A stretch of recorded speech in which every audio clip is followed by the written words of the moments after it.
Art is a means to celebrate this life and to explore, this language that's been shared by human beings, since the beginning of time, perhaps.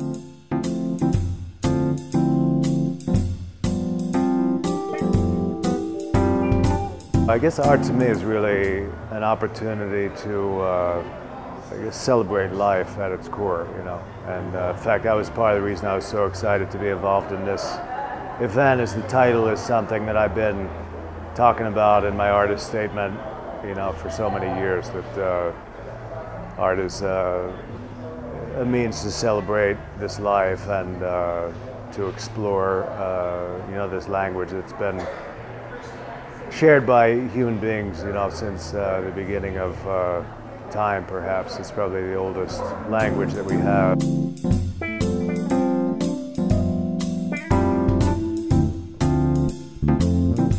And it seems that, it's just sort of a, part of our consciousness that we, need to have these visual, forms that we, live with.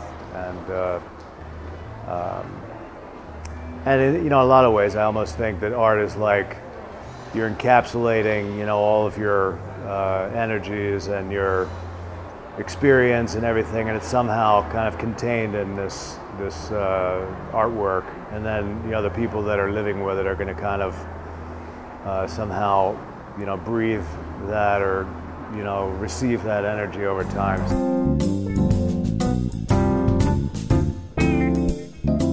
So I had actually grown up around a lot of art because my dad had paint as a hobby a great deal when I was growing up, and he's a biochemist by trade, but he actually had, his best friend was this really brilliant artist from New York that had worked in San Francisco with the WPA murals. And anyway, this guy sort of turned my father on to paint. And then my dad had painted a great deal in real modern abstract realms, but he had done some figurative things as well.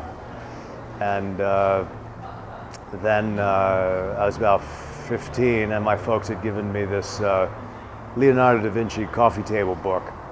And I began to just copy the drawings out of there, like, with a great passion, and had previously been more interested in traditional academics and math and science. And, in any event, I kind of started sinking pretty deeply into art, and had a chance to take some traditional classes at an art academy when I first started college, and ended up going like the whole other direction, like back into the old master schools. And then eventually, my work has sort of been a full circle that's combining, all that kind of modern abstract stuff that I'd grown up around, and a lot of the more formal, older realism schools at the same time. And it's also interesting, my folks had picked up this pretty sweet old house outside of Philadelphia that was built in the 1880s. It was kind of in disrepair.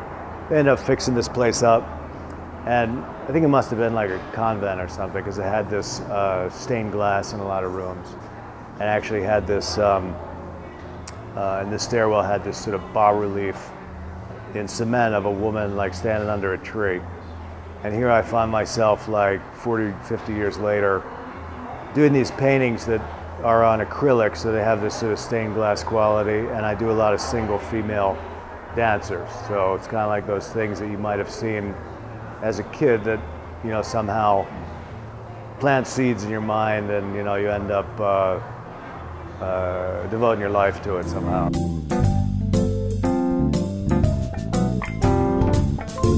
Of course, in my work, I really gravitated toward, again, sort of celebratory themes. Like I do a lot of musical and dance themes, and outdoor dining, people, enjoying,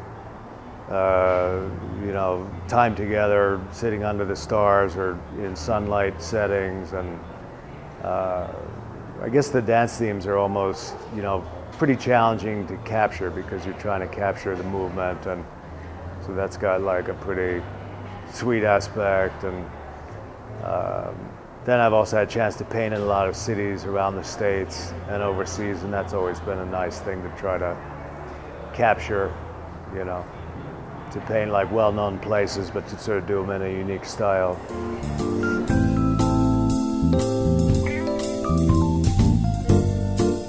I guess, you know, it's always, you know, a real honor when people say that, you know, they look at the piece every day and it kind of brings some joy to their life. Like at the core, that's kind of, you know, the older you get, you kind of want to feel relevant, that you're actually be able to give back to the world and help people somehow. And, you know, somehow when people are living with the work, and it does kind of bring some you know, joy or beautiful energy to their home or to their life, that's always a pretty high bar if we can reach that. So.